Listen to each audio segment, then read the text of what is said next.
Well, we have another winter blast, and today's December 22nd. So this night, I believe, was the longest night of this winter, right? Because of winter, what is it called, solstice, where the sun is in the lowest position as viewed from Earth.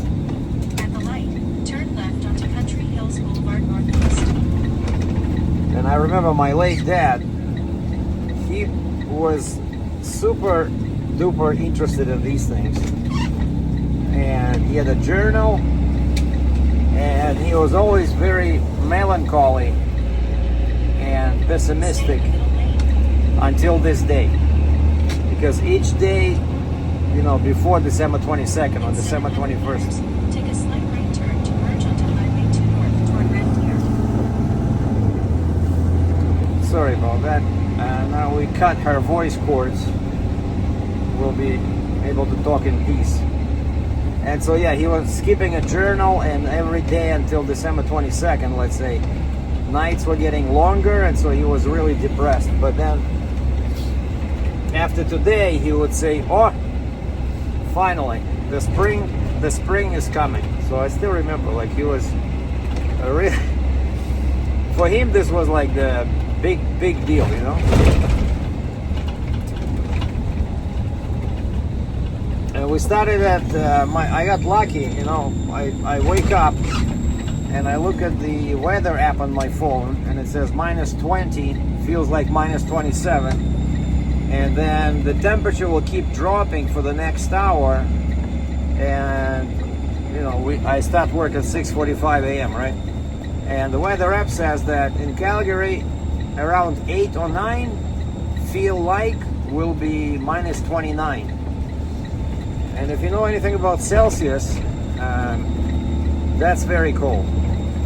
That's probably, I don't know, minus 10F or something like that, some crazy temperature. Well, at least it's not windy. And I brought my gloves because, again, I knew that the Freightliner steering wheel will be like ice, you know. But I got super lucky. I worked on Saturday, of course, and I was doing scaffolding, and there was two of us, me and another guy. And so I was doing scaffolding in a Ram 3500, and I see my truck. Well, I'll call it mine because usually I drive it if they switch me to the tilt deck. Truck 4. Mine is called Truck 4, like the older Freightliner, right? So it has 326,965 kilometers on it. The other Freightliner we have, Unit 5, probably has just over 100,000. And so why I say I got lucky is because on Saturday I see this other driver loading my Freightliner, like preloading for Monday.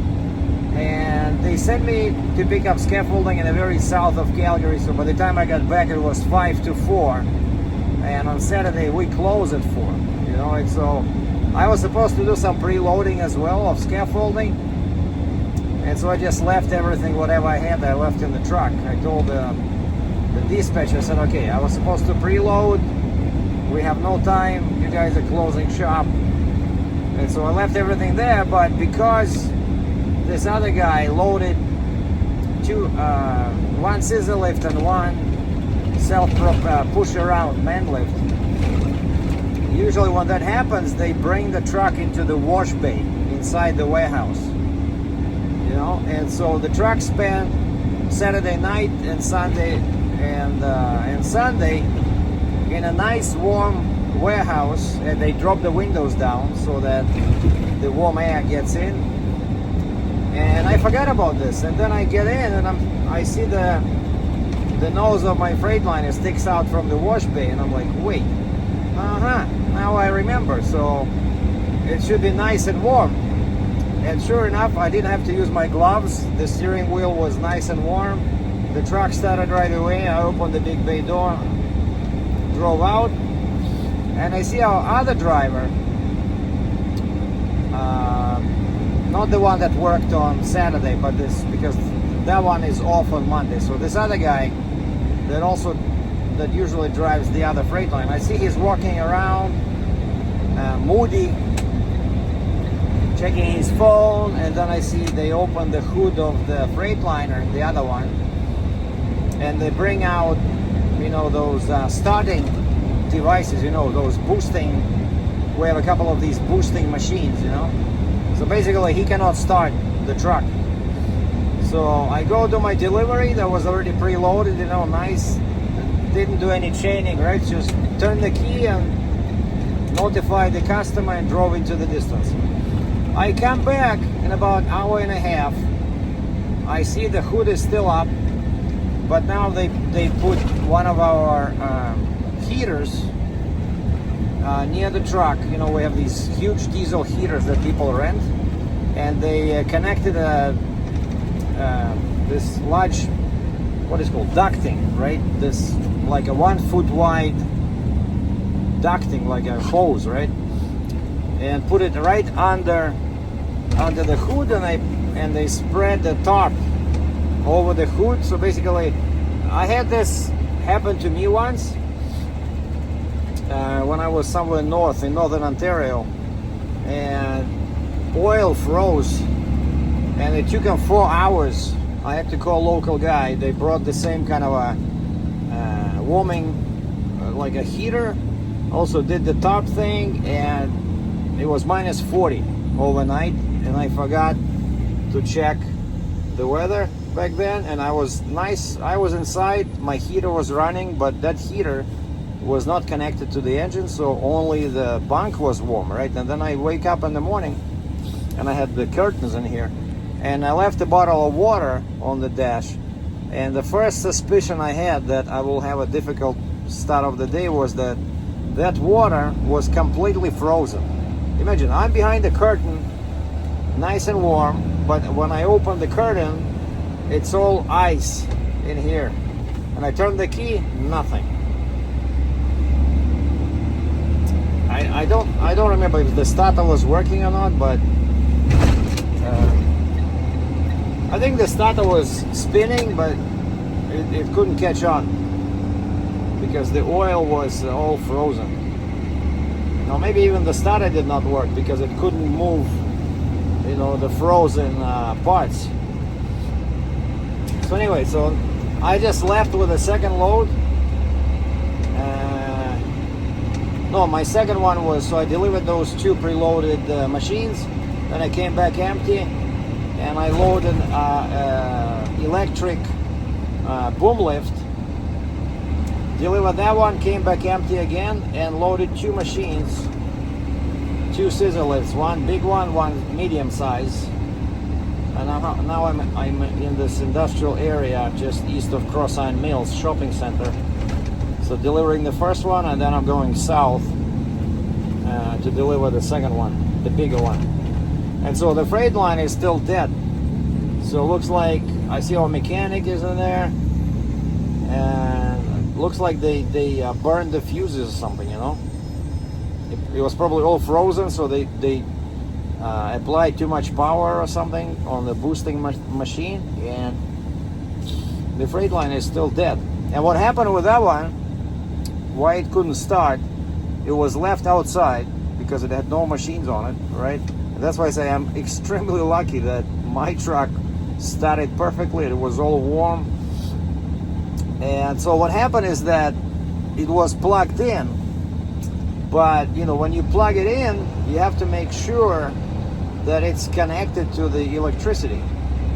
And that I usually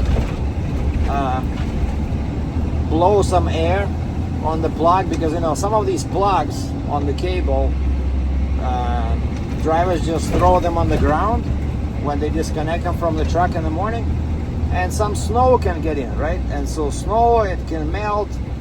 And what happened with this guy, the cable was plugged in on both ends, but it probably had water inside the plug, and so it tripped the fuse, and he did not realize it, that the fuse was turned off, and so there was no power on the cable. So his truck spent the night at minus 20 C with no heat, you know.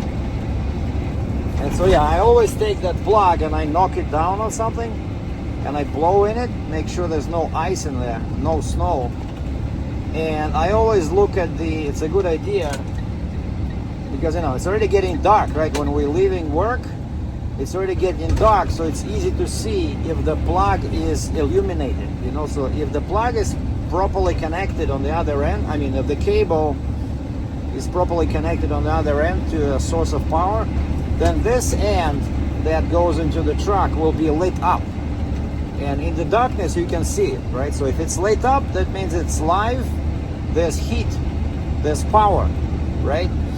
But I guess this guy did not notice that the light was off. And so, yeah, and so his truck died. Probably froze sometime in the middle of the night. It was probably maybe windy, right? And it was even colder than 20 C. Yeah, so this is the area. Huge industrial area. Actually, I was doing Uber on Sunday morning. I woke up at 5 o'clock, could not sleep. And I brought a couple of people. One of them, somewhere here, came to Walmart. Wait a second. Why is it showing me that I have to turn around? Because I turned off the volume, and I guess I missed my turn. Son of a gun. Hold on. Yeah, I just delivered my first machine somewhere here near Walmart. See where those flags are? That's a Walmart distribution center. There's like 3 locations here. And they opened the bay door. I told them who's this scissor lift is for, you know, because it's always somebody they hire to do some work. And I know we work with these guys all the time, like the guys who rented this At the stop sign, turn machine. right onto Cross-Iron Drive. So they deal with heating and air conditioning. And of course, in this kind of weather, you know, they're renting a lot of our machines because, you know, heaters don't work, you know, or air conditioning, I don't know, whatever people need. And so I just called the guy for my second stop, and it's all the way down at the bottom near Glenmore Trail. So I'm jumping on Highway 2 and then the Ring Road Stony Trail. Call the guy, he says, oh, I said, I'll be there in half an hour. He says, oh, perfect, I'm 15 minutes away, I'll see you there. Always good, you know, when the customer meets you there. And this is a bigger machine. This one can go up to, what is this, 36 feet. And of course for that, it needs a bigger counterweight, it's wider, it's heavier. I think it weighs about 7,000 pounds, which is already half of the capacity for this truck, because it can only do, I think it can do 13,000 pounds because it only has single axle. Hitachi. This is a Hitachi dealer. Oh, and a funny thing happened. My phone beeped and I see there's a text message. And it says the area code is 772, which doesn't sound Canadian. And the message reads, hey, can you come to my place tonight? And I type back, sure, who is this? And then I look up 772, it says Florida. So I definitely know it's a mistake, right? And who is this? And the sender replies, hey, this is Antonina, like a Russian name. Antonina, Russian or Ukrainian. Is this Sylvia? I said, not quite. And I typed back, I said, not quite. You're texting a guy in Alberta, Canada. And I heard the beep, she texted me something, you know. So it's either a scam.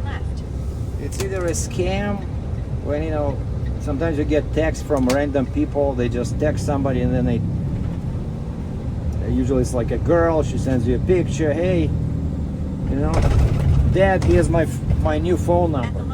Turn left onto Dwight McClellan Or Trail. stuff like that, like some random message, and then they just suck you in, and then people give them money. You know, oh, can you send me a couple of coupons or something to buy some stuff.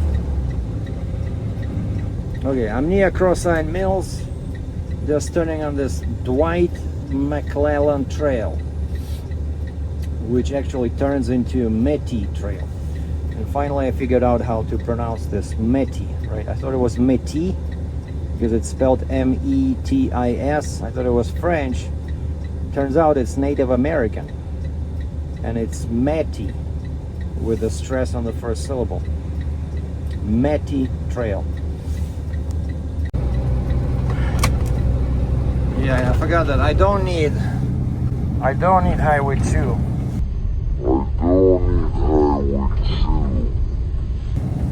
Because there's a ramp here from Metty Trail, or this Dwight McClellan, whatever. There's a ramp to 201. So I'm not gonna be needing Highway 2. And I'm like 1 kilometer away from my place.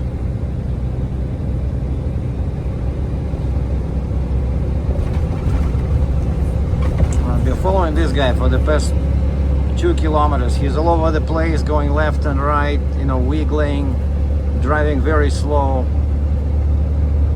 So like now he's to the right. Now he goes in the middle. Okay, finally picks up speed.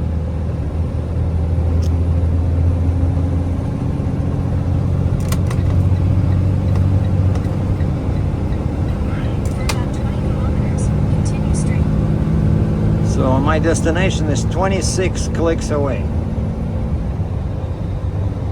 So I saw one disabled truck.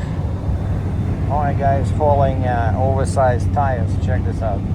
I moved these two. I saw one disabled truck and flashing lights on the side of the Dwight McClellan Trail on the other side. And there was a large tow truck in front of it. And they were discussing something, but it was not yet on the hook. Like this guy.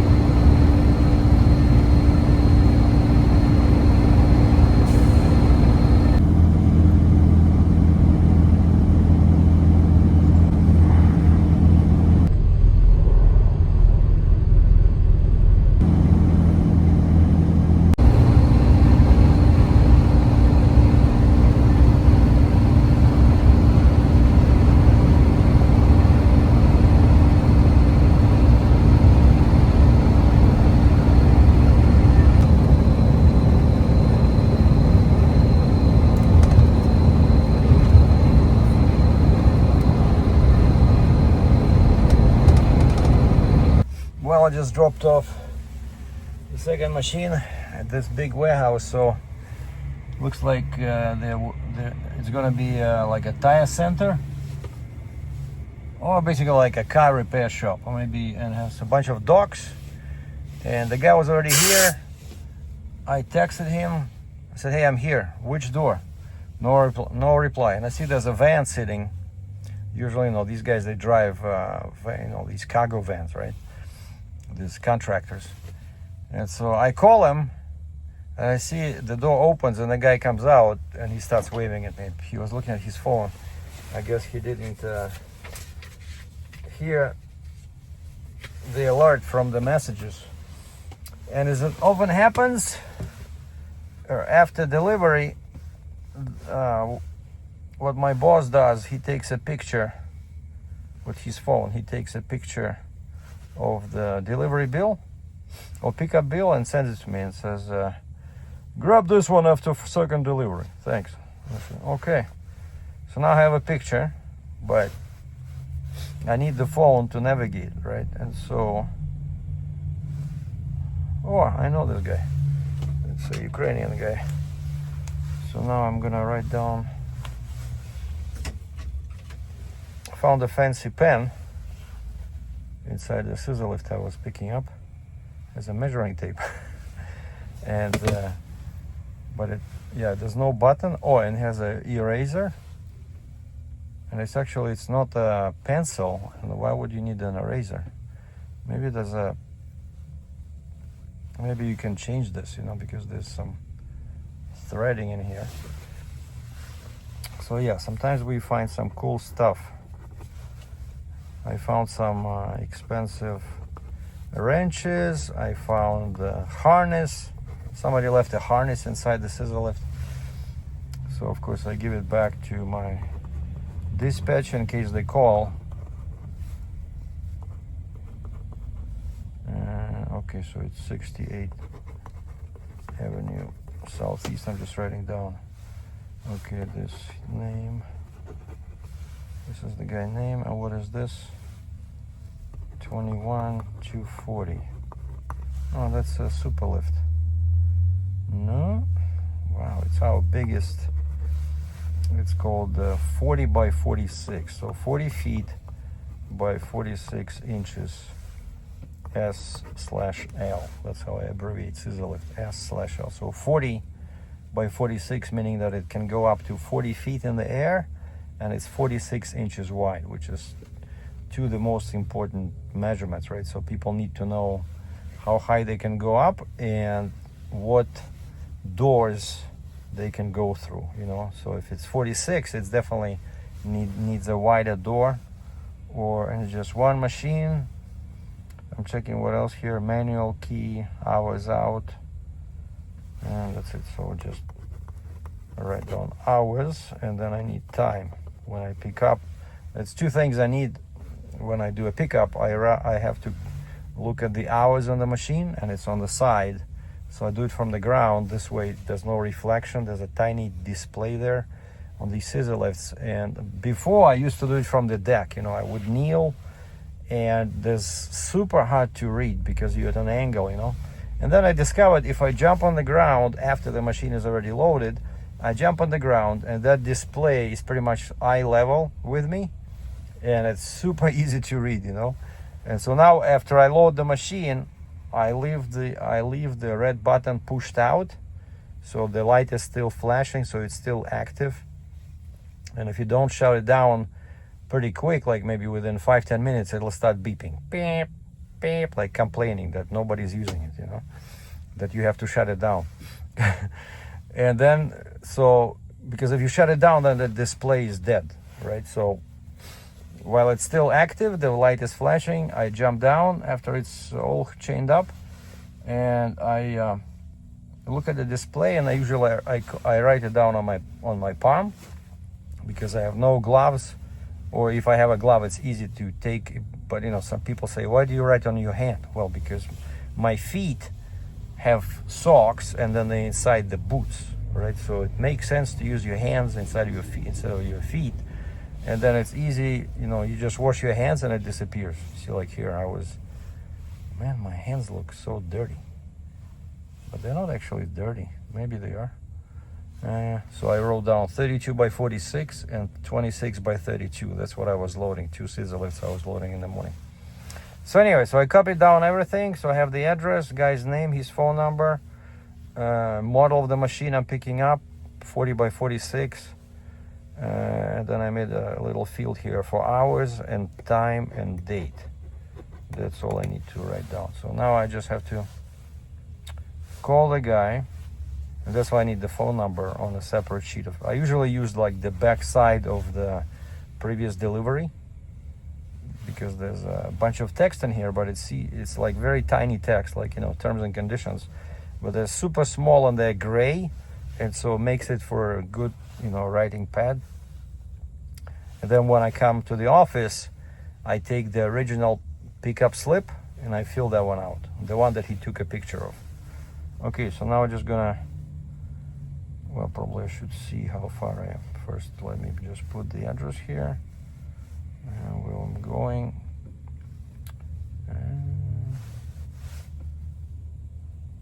800 meters. Did I put in the correct address? Southeast, 68th Avenue Southeast. Yep, that's the one. 4 minutes south and east for me. Starting route to 5160 68th Avenue Southeast. Proceed to 44th Street Southeast. Then take the first right. Hold on. Let me call the guy. Make sure I'll have access to the machine. So I dial the number and a voicemail greeting in Chinese starts. Females talking very fast in Chinese. And I left a message that, hey, they're sending me to pick up a scissor lift. I will be there in 5 minutes. Thank you. And then I look at the number. I open that picture that my dispatch sent me to compare the number. And I see that I made a mistake. The correct number has 55 in the end. And for some reason, I wrote 56. And so just one digit was wrong, and I get a Chinese lady talking at me. And then I dial the proper number. It's his voicemail, but I recognize the Ukrainian Russian accent. So I did not leave him a message. I just clicked on resend text message and sent him a text message, that pre-formatted message saying that we're coming to pick up our equipment. Turn right onto 44th Street Southeast. So hopefully somebody's there. Because I think probably I delivered this because I remember the name of this guy, Ukrainian name. So sometimes, it's hard to remember where exactly you dropped it. But when I come to the place, in 600 meters, turn left onto 68th Avenue Southeast. When I come to the place, I recognize it, and then I remember. So the Ukrainian guy was not picking up his phone. It was all voicemail, which we all know is useless to use. So I just sent him our generic message, and no reply. Usually, they send you some instructions. Hey, go to door 5, or somebody's there. Call this number.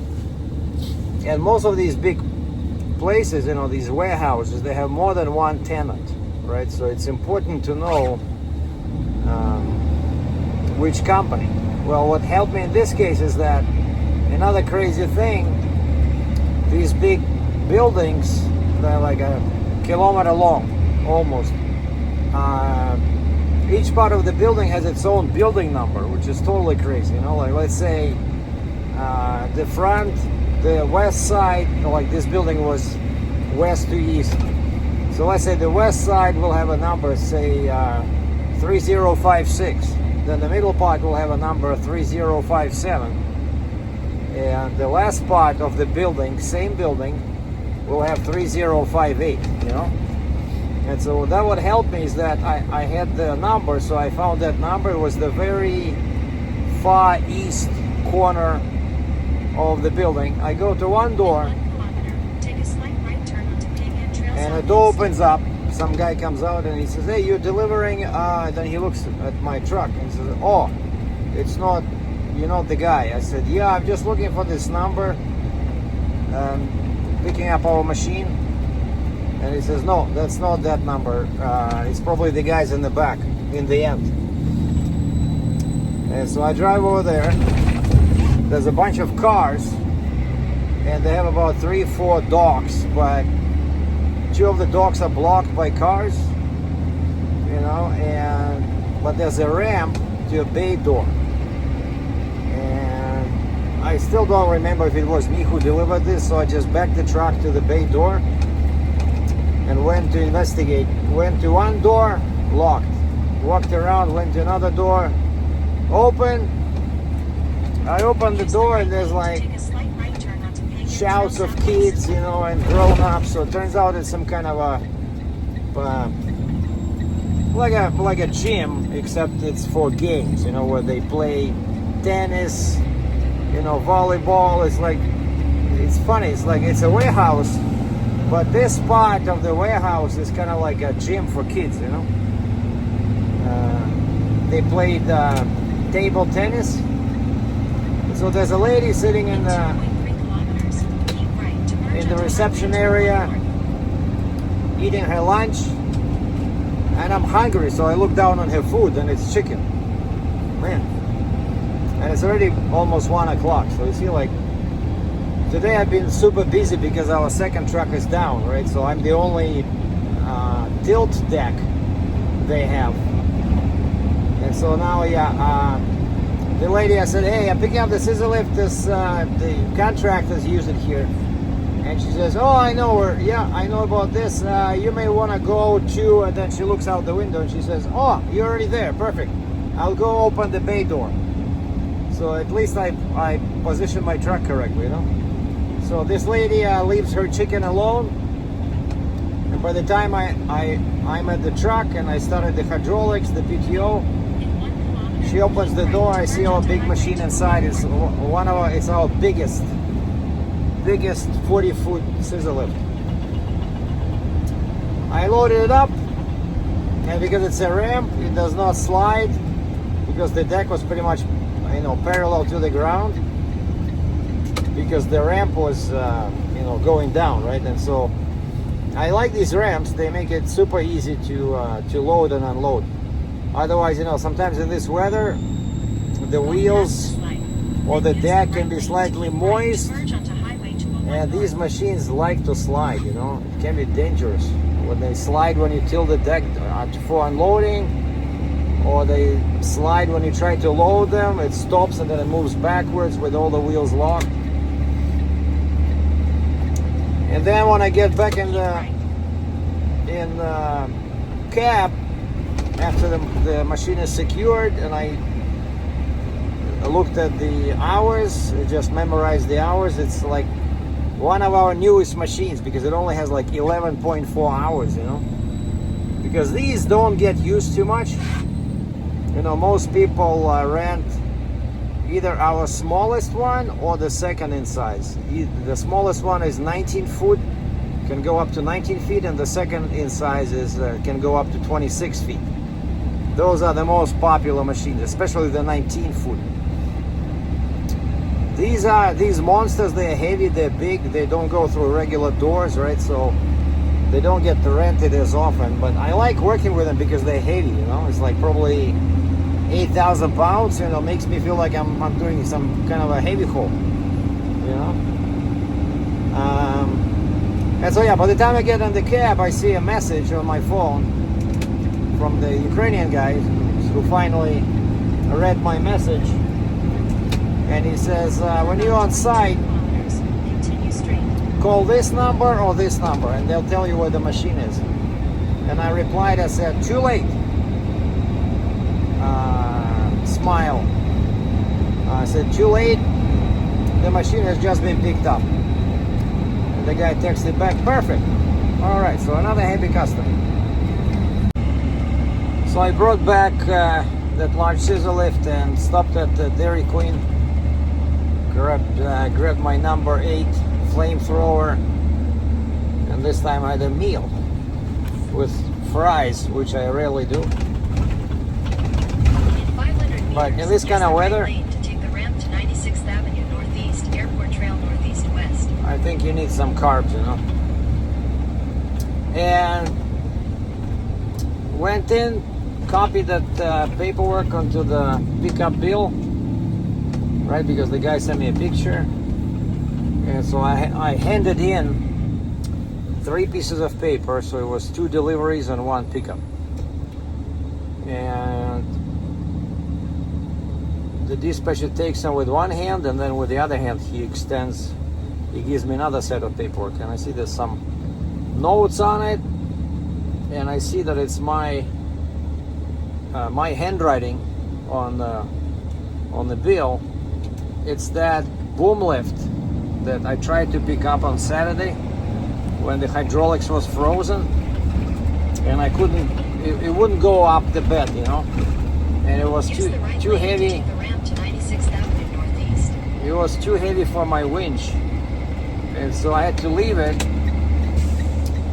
And my dispatcher said, well, we'll do a recovery Monday.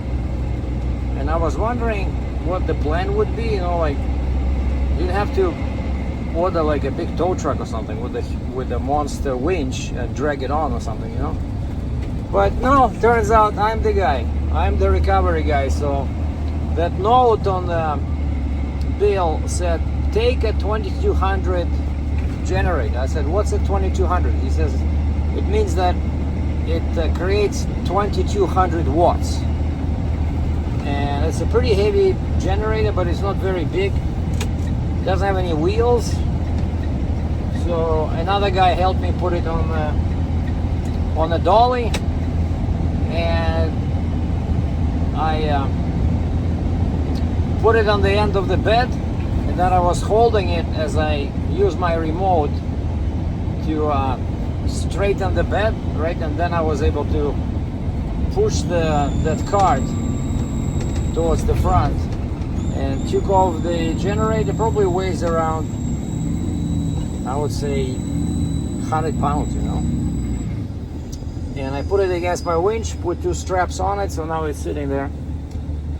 And that's it. Basically, the plan is, when I get there, if nobody stole this boom lift, because it's been sitting there on the side for 2 days.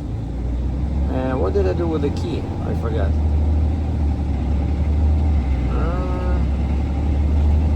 Oh yeah, I put it in the engine compartment. Okay.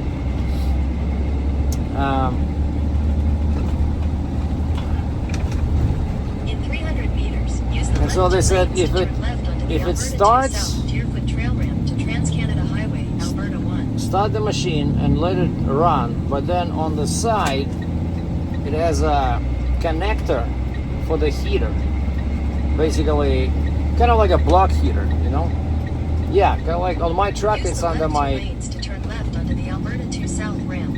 it's under my driver's side step, you know, when you to get into the cab, there's a little plug. In 600 meters, merge onto Deerfoot Trail Northeast, Alberta 2 South. And so these boom lifts, they have one plug in the front, that's for charging the battery, but then on the side, as I discovered a couple of weeks ago, I did not even know, they have another plug, very similar looking, like 3 prongs, and you hook up like, you know, electricity in there, like a regular electric cable, same one as what you use to charge the battery, and that one will keep the hydraulics and the engine warm.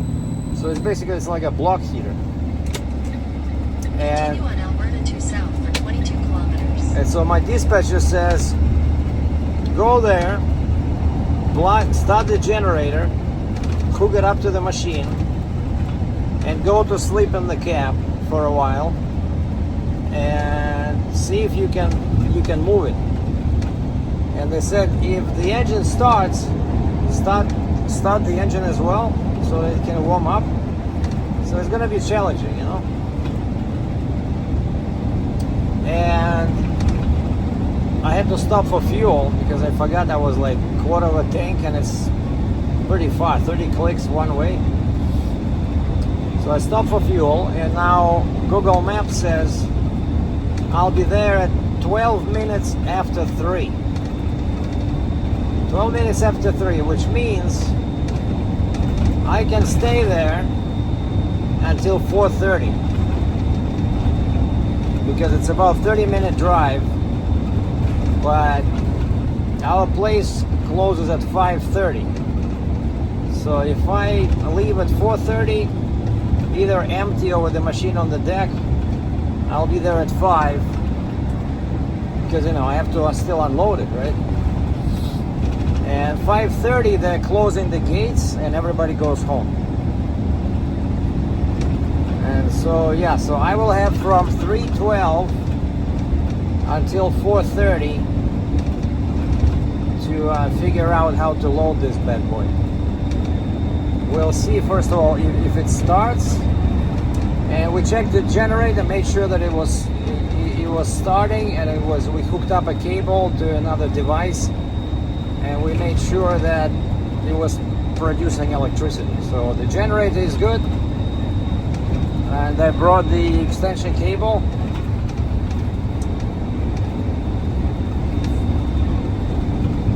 So yeah, this is gonna be interesting, you know. End of the day Monday, and they're sending me so far away to try and recover the boom lift, which of course is not cheap. It's a pretty expensive machine. sitting by itself over there with nobody guarding it, you know. Well, here's the beast. Nobody stole it. I found the key and was able to start it. And sorry, my phone died, so now charging it. I'm inside the truck is running, the machine is running. I set up the alarm at first for 30 minutes after I connected the Honda generator, and there's 2 plugs in there. So it turns out nobody told me, but it says basically one plug is for the battery and the engine, and the other plug is for the hydraulics. And they have symbols on the cables, you know, inside the machine. When you open it shows you a little picture of a battery and then heat, like a wave, and then the other one shows like a container with liquid and a wave. So I figured that's the hydraulics. And now I went outside after 30 minutes. I tried to move it, see, like, just to raise the basket, see if it goes any faster, because before it was very slow. And the alarm is like, you know, like the alarm is frozen. You know, the alarm's supposed to sound when you do any kind of like movement, and the alarm sounds like a broken record. So frozen. And just now I got out, tried again, tried to move it. It moves half a foot and stops. And I found a reservoir for hydraulic fluid. And there's some kind of a band at the bottom part, like maybe 4 inches wide, and it wraps that reservoir with hydraulic fluid. Or maybe it's coolant? No, I think it's hydraulic fluid, because I think I saw a symbol. And it's funny, I touched that band and it's warm. And I figured that's how they warm the hydraulics. But the top of the thing inside, it's liquid, but when I touch the top of the tank, it's cold.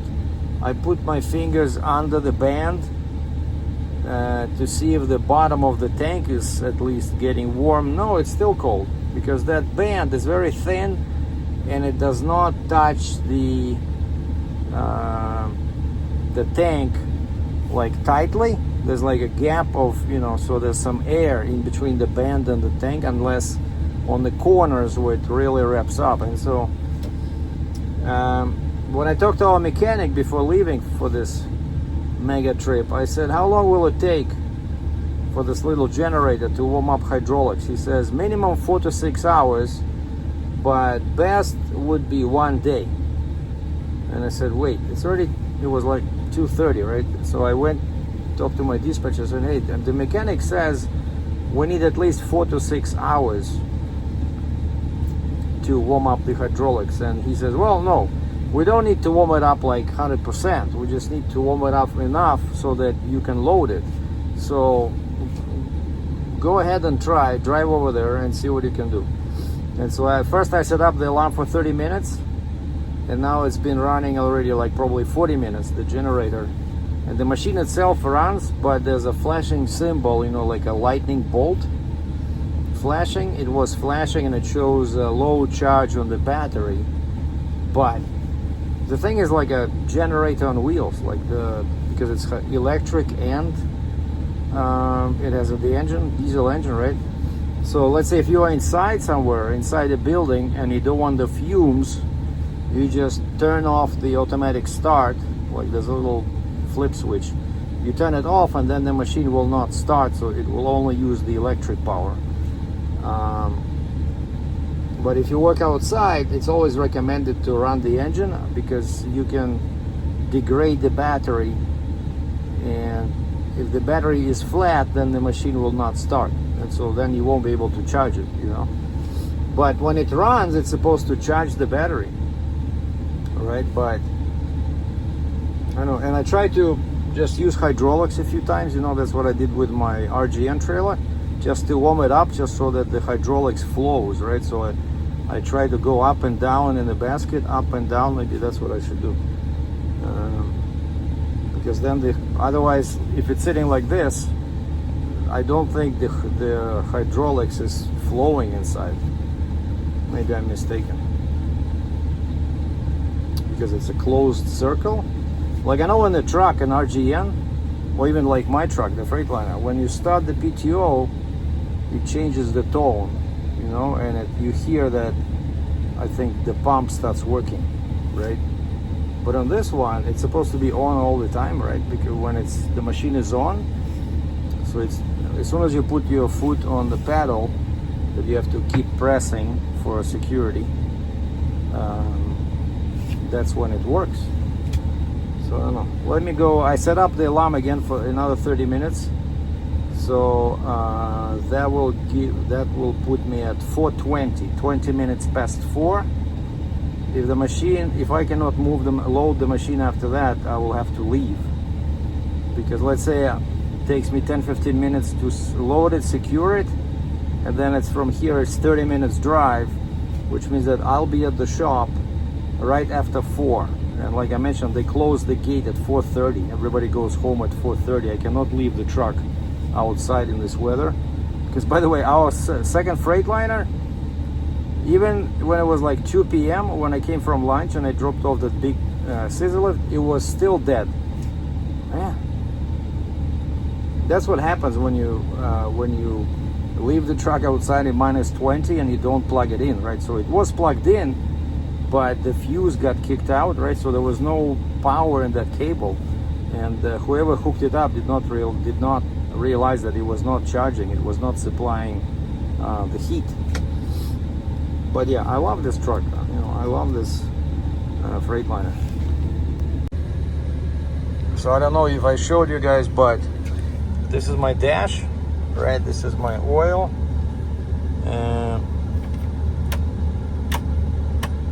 Oil, coolant. What is it? Transmission, RPM, speed. Whether it's my fuel, I just filled up. It takes about 225 liters when you're empty to get to the maximum 220 liters. What is it, like 50 gallons, 55 gallons? So that's my air. And the most annoying thing, one annoying thing about this truck is that, yeah, it's automatic, right? So you have to put your foot on the brake, flip this thing over here, hold it like this, and then you can move it down to rear or drive, right? And if you leave it, then you release that little thing over there, and it will stay in drive, but it will not drive because you have to push the brake. Like really annoying. And when this thing is on the red, this brake will not go in. It'll keep popping up. So you have to go back, rev up the engine, wait until the pressure is approximately like this. You see, like past the yellow. So now I can, let's say now I push it. Hold on, where's my brake? So that I don't leave the machine. So that's my drive, and then I release this, and so now you see I can go. If I release the brake, the truck starts moving. And this is my suspension. I use this all the time, and it starts making sound, so the truck drops, which decreases the angle of the bed, when I'm loading. So I always use this one. But if I don't put it back on, the truck is jumping on every pothole because there's no air in airbags. And that's my PTO. So now it's off. If I flip it like this, the light does not work anymore, and I can hear the sound of fluid moving, and then I just shut it down. And of course, for the bed to move quicker, you want to go into cruise control. So this one has cruise control, and flip it like this, and you see, you increase your RPM probably to like just slightly over 1,000, and then the bed will move pretty quick. And this is my remote, so just have to press this button. Once the PTO is on, I press this button, which turns this on, and that's it. So this moves the bed back, this tilts it down, and then when I'm finished loading, this tilts it back up and this moves the bed towards the truck. And this is the winch, unspool or pull when I want to pull something, right? And what's funny is that the wheel lift that I have on the back does not have any buttons on the control, so I have to go outside if I want to play with the wheel lift. Sometimes I use it for heavy machines as a support, you know, near the dock. I can only use the controls under the bed. Well, it's after 6. Finally I'm home. This was a very long and cold day. I feel very tired and cold. So I did manage to load that machine, you know. So basically, after second 30-minute, you know, period, nothing was changing. The machine was actually getting slower when I was trying to raise the basket, you know, like the hydraulics. And it started beeping and giving me some red signal, like a red alert, you know. And I went to the back, to the base where you insert the key, and I see that it's now flashing and it shows pretty much like 0 battery life. And so what I realized is that it was not the hydraulics, which was what was causing the issue, was the battery. For some reason, even when the engine was running, it could not charge, you know, the battery, because I guess they got frozen or something. And so I tried to change that, you know, the hookup to the battery to warm up the battery. And then I gave up that idea and I just plugged it in the front where we plug it in our yard for charging the battery, you know.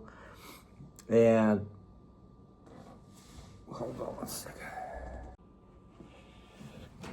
Sorry, my water was boiling. I'm cooking some pierogies. I'm drinking some non-alcoholic IPA partake. And so I hooked up the generator's cable to the front where the main charging port is for the machine. And later on for about 15-20 minutes, and time is running out. It was already like 4:15. You know, our shop closes at 5:30 and I'm 30 minutes away. And then of course, if I manage to load this on the deck, I still have to secure it, right? You know, that's another 10-15 minutes. And so I looked up online how long it takes to charge the machine, and that specific make and model, JLG boom lift. And online they said overnight. So no way I could do anything, but I decided after like 15-20 minutes it was charging. I went and I checked the screen in the back. No, it still showed 0, but that red flashing thing disappeared. Basically, I guess it was telling me that you have to stop the machine. But the machine was running, you know, which is crazy. The machine is running, it cannot charge the battery. And so I got in the basket and I tried to see if it's gonna drive. And to my surprise, it started moving. Like before it was like doing an inch at a time and then stopping. Now it started rolling. Not at full speed, but maybe like, I don't know, 40%, 30%. But immediately I decided that that's, you know, I gotta seize the opportunity. And so I moved my truck, like I moved the machine back because there were cars all around me, and the basket was facing away, which is cool. So I flipped around my truck, came from the front and hooked up the winch. And of course it's a tilt like this, right? And then I tried to drive the machine up the deck. And after many attempts, I managed to get just the rear wheels. Like the front wheels were already on the deck, and then I managed to get the rear wheels on the deck. And that's what I wanted. And so I tensioned the winch, and I used my wheel lift that I mentioned before, because that's a great feature. You know, allows you, like when this machine, it's about 10,000 pounds, it's on the very end of the bed. I know that it will be very difficult for the hydraulics to lift the bed, you know, to put it, like the machine is here, it's supposed to be here, and it's at the very end. it will be very difficult for the machine for the truck to lift the bed, and then the front axle can go in the air, you know. And so what I did is I lowered the wheel lift till the deck, you know, was like sitting, till all the weight was on the wheel lift. And then I moved the bed like this. Then I tilted it again. I went back and now the wheel lift is in the air. I pushed the wheel lift further down. So now the deck is like this. And I was able to move it all the way to the front. Push the wheel lift again. But now the rear axle is on the edge. Now guess where the basket is? The basket is 10 feet away. You know how do I get in? Okay, sorry, my pierogi is ready.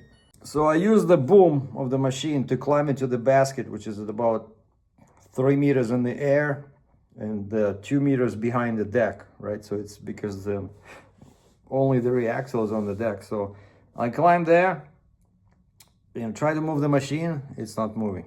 Like basically, I guess the charge that I gave to the battery now is gone, but at least the deck is upright and the machine is sitting. So now all I need to do is just get rid of this tail of the basket, because I cannot drive like that, right?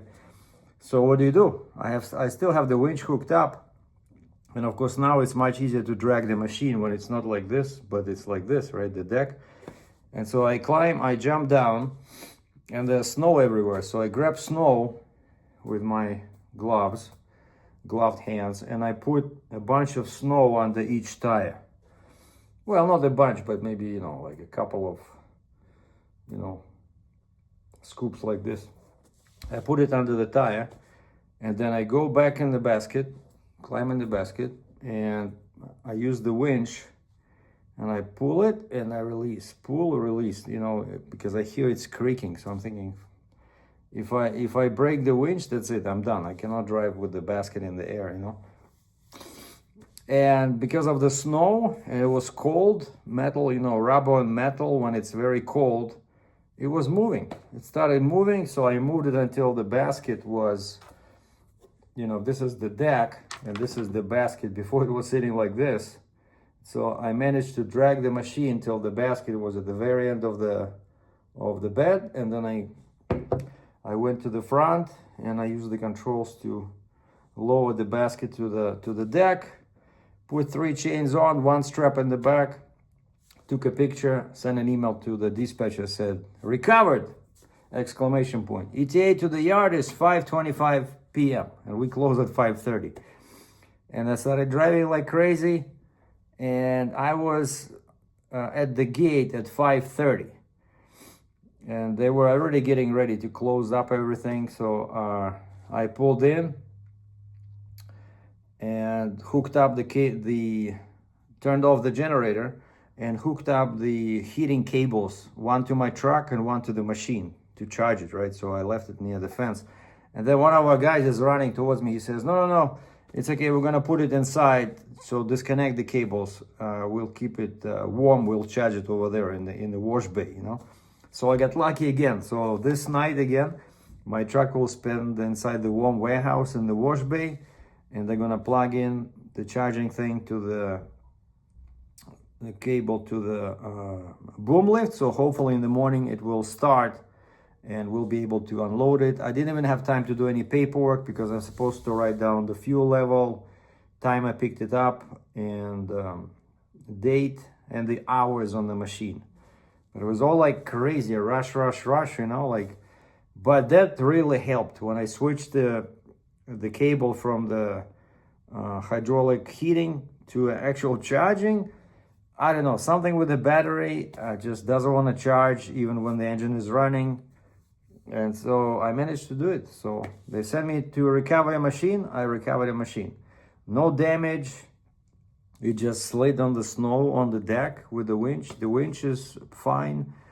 I didn't see any damage to the cable. So we're good. So it was an interesting day. Very long day. So time to get some more Patek beer and start on my pierogies.